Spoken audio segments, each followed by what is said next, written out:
దయచేసి పవన్ కళ్యాణ్ గారి మీద కౌంటర్ అనేది వస్తే పవన్ కళ్యాణ్ గారు కాదు, చంద్రబాబు గారు కాదు, మేము ఎవరి మాట అయినాం.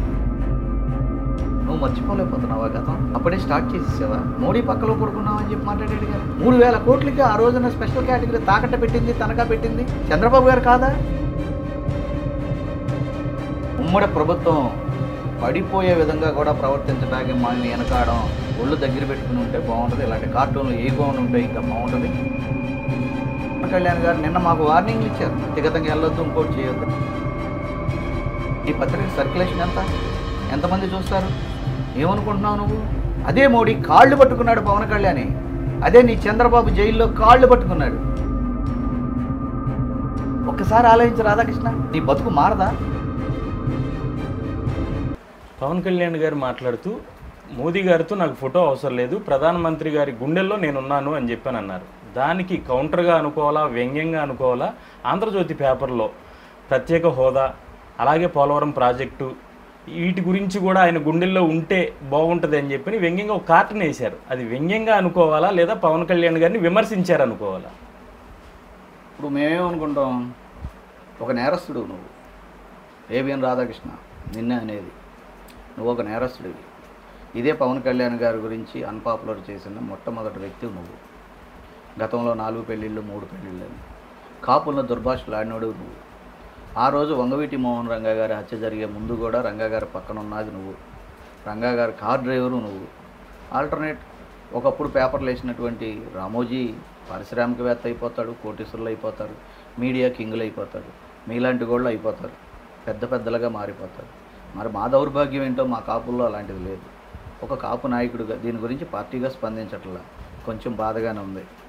ఇంత ఇదిగా నమ్మి మా రంగా గారిని అనేక గొప్ప గొప్ప వ్యక్తులను పోగొట్టుకున్నప్పటికి కూడా కలిసి ఉంటేనే కల సుఖం, కులరహితంగా కులాలను ఐక్యతపరుస్తానన్న పవన్ కళ్యాణ్ మాటకు విలువిచ్చి మేమందరం కూడా మీతో 35 సంవత్సరాలుగా పోరాటం చేస్తూ కూడా మేము అవన్నీ కూడా మర్చిపోయి 100% మేము, మా భార్య, పిల్లలు ఎక్కడో రాష్ట్రాల్లో ఉన్నటువంటి మా బిడ్డలను కూడా తీసుకొచ్చి టీడీపీ గద్దె రామ్మోహన్ గారికి, అట్లాగే చిన్ని గారికి ఓట్లేసి టీడీపీని గెలిపించిన చరిత్రలో ముఖ్య భాగస్వామ్యం ఉన్నటువంటి వ్యక్తులు మేము. రంగా గారి శిష్యులం అయ్యిండి కూడా గతాన్ని మర్చిపోయి నువ్వు మర్చిపోలేకపోతున్నావా గతం? అప్పుడే స్టార్ట్ చేసేసావా? విభజింపబడిన రాష్ట్రంలో ఫస్ట్ గవర్నమెంట్ ఏర్పడింది ఎవరిది? గౌరవనీయులైన చంద్రబాబు గారి దగ్గర. అప్పుడు మోడీను చంద్రబాబు ఎంత ఇదిగా కలిసి ఉన్నారు. ఈయన వెంకటైల్ సమ్ అమౌంట్ తీసుకెళ్ళటం, శాలువా కప్పటం, వేయటం, పక్కన కూర్చుంటాం, బోతాపు నవ్వుకుంటాం, తినటం, తిరగటం. ఇదే జగన్మోహన్ రెడ్డి ఏమన్నాడు? మోడీ పక్కలో పడుకున్నామని చెప్పి మాట్లాడాడు కదా, మాట్లాడా?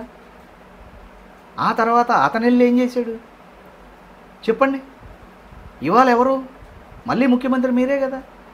3,000 కోట్లకి ఆ రోజున స్పెషల్ కేటగిరీ తాకట్ట పెట్టింది, తనఖా పెట్టింది చంద్రబాబు గారు కాదా? మేము ఆ విషయాల్లోకి ఎలా తెలుసుకోవాలా? గతం గత. దయచేసి పవన్ కళ్యాణ్ గారి మీద కౌంటర్ అనేది వస్తే ఈ ఉమ్మడి ప్రభుత్వం పడిపోయే విధంగా కూడా ప్రవర్తించడానికి మేము వెనకాడడం. పవన్ కళ్యాణ్ గారు కాదు, చంద్రబాబు గారు కాదు, మేము ఎవరి మాట అయినాం.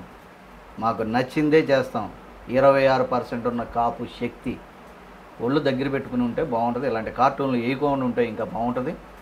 మేము చెప్పకూడదు ఈ మాటలు. ఏదన్నా ఉంటే వాళ్ళ పార్టీ వాళ్ళకి చంద్రబాబు గారు చెప్పుకుంటున్నారు.